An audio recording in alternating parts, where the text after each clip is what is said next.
വീട്ടുജോലി ചെയ്യുന്ന സ്ത്രീകൾക്ക് വലിയ പ്രതിഫലം കൽപ്പിച്ച മതമാണ് ഇസ്ലാം. നബി സല്ലല്ലാഹു അലൈഹി വസല്ലമയുടെ മകളാണല്ലോ ഫാത്തിമ ബീവി റളിയല്ലാഹു അൻഹ.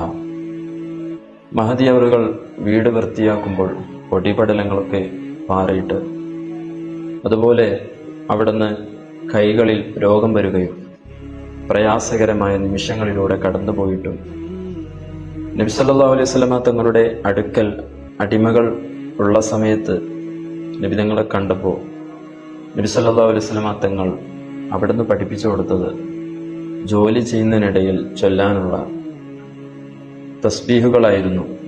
ഉറങ്ങുന്നതിന് മുമ്പ് പതിവാക്കേണ്ട ദിക്റുകളായിരുന്നു നബി സല്ലല്ലാഹു അലൈഹി വസല്ലമ തങ്ങൾ പഠിപ്പിച്ചു കൊടുത്തിരുന്നത്. ഫാത്തിമ ബീവി റളിയല്ലാഹു അൻഹയുടെ ചരിത്രം എടുത്തു നോക്കിയാൽ കാണാം, മഹദി ജോലി ചെയ്യുന്നതിനിടയിൽ തസ്ബീഹുകൾ വർദ്ധിപ്പിക്കുമായിരുന്നു എന്ന് ഹദീസുകളിൽ കാണാം.